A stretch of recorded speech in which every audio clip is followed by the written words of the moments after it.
understand three sides of the Yeah. of the transaction. So you understand where they're sitting. Yeah. So seller, agent, and the buyer. Yep. Yeah. Those three. Because this is the paradigm that's always going to happen. The buyer is going to think it's worth less than what. Let's give round figures. Buyer thinks it's worth $950.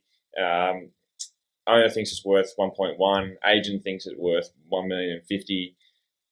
We're all over the place. We need to find that middle ground. How do we get to that middle ground? Well, you don't really know with property because the definition of market value is willing buyer, willing seller, local agent, arm length transaction, and it's on the open market, so you're testing it. So there could be buyers coming in that are higher than that, and agents are usually pretty good. If you come in at I want to put a $950,000 offer on, they'll pretty much just say, look, we've already got an offer at $970 with the same terms, so you're wasting your time.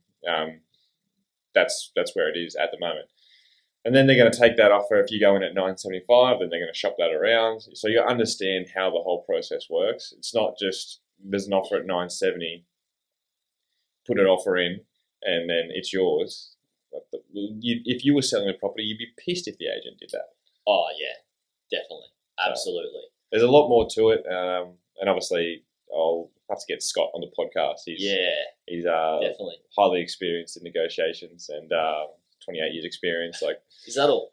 I think he's got over 3,000 transactions. Whoa! Yeah. He's actually he's one of Australia's best negotiators. So he's worth his weight to have on your side as well.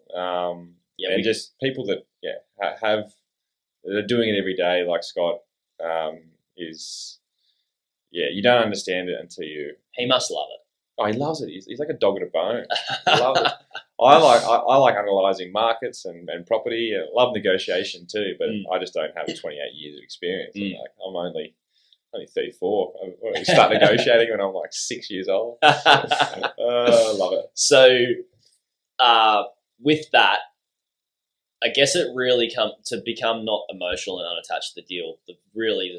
You need to come into the deal knowing the market and knowing the value of it, right? Yeah, roughly. But an agent, you can say, look, the property down the street sold for $1.2 million, therefore I'm only paying 1.2.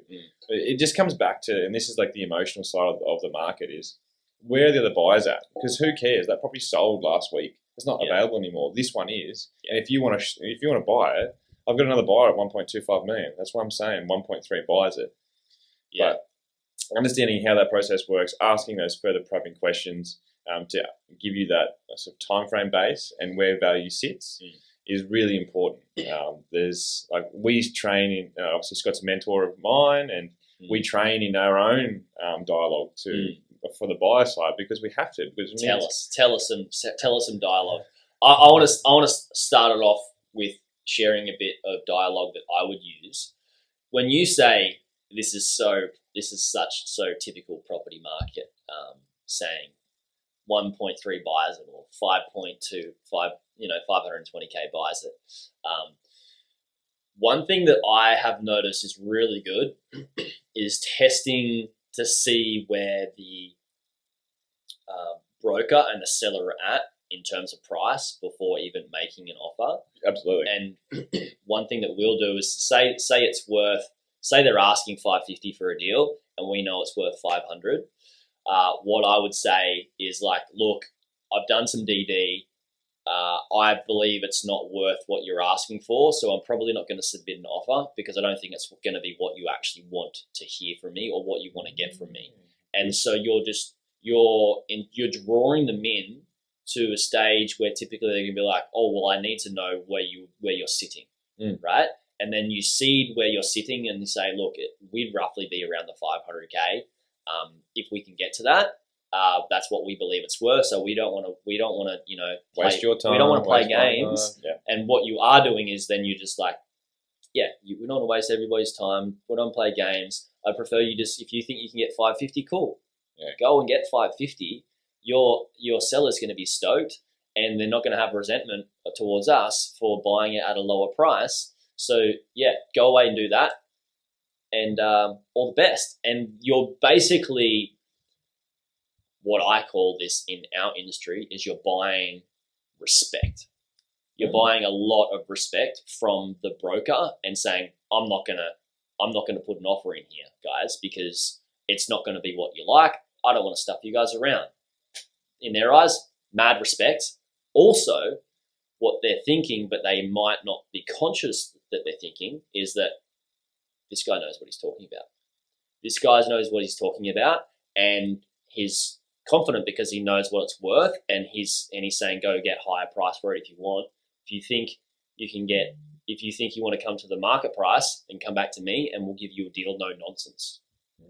Yeah, that's how I look at it anyway. So yeah, I call that like throwing out a bit of bait. But you're doing a lot more in depth, which is it's good because the way I go about it is that's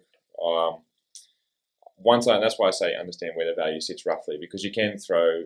I don't call them low balls because they're close to where value sits. Yeah. But it's enough to engage them in that I guess fight. And I mean, Scott calls it a 95 to 97% rule. What's that mean?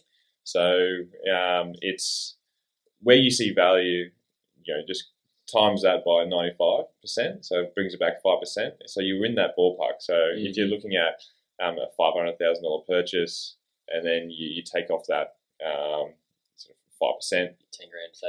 Yeah, 10 grand. You're like, okay, cool. You're close. I'd probably pull back to like sort of 470. Okay. Because they're like, oh, you're in that the ballpark, and then hearing that agent's response, and like they'd be like, oh, if they're asking 600 as an example, that's great what you do, because no doubt they'd come back, and if they're coming back to you saying, oh well, Jaryd, just where are you at? Where's your offer at? They don't have an offer on the table, or you're starting to gauge it. Correct. That's a really good thing to point out. So that's one thing.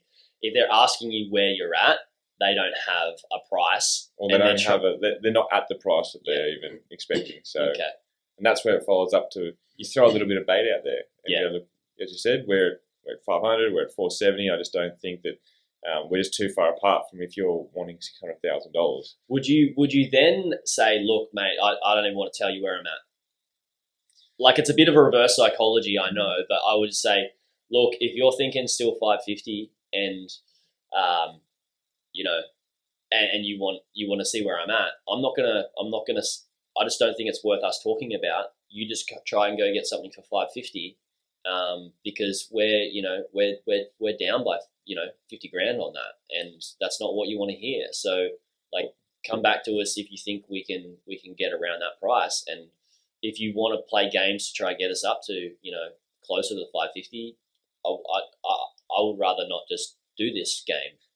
I'd rather just I know what it's worth, and I think you know what it's worth, and hopefully you can get a steal and get a sick deal for your seller. Like, that's what we want for you. You're going to make more money, they're going to make more money, you both win, great. But in this aspect, I'm not going to win because I'd be paying over market value. And for a deal to happen, every single person, the seller, the broker, and the buyer needs to win, and I would not be winning in this. Yeah, so I would. You got to look at with property the days on market. Yeah. So if they've just released it, it's a fresh listing. They haven't had enough feedback. So just asking those questions. Like, if you want to buy it on the first day that it's been released because you've been waiting for that property, the seller's not going to sell it to you within one day unless it's a ridiculous offer that they just want to grab. So you're probably paying over market value. What are some other interesting things that brokers will do and say to agents? Agents. People get mixed up. Like, yeah. Broker. Broker. So in the business world, the brokers. Business brokers. Instead of brokers, it's real estate agents, not real estate brokers. Yeah. Yeah. So anyway, so agents, what are some of the tricky little things that they can do to I would say they always manipulate, because I feel like a lot, if they're training in this and doing it unethically, that's manipulation, in my opinion. Yeah, and that's if it's unethical. That's probably one of the biggest reasons why I never got into that selling space.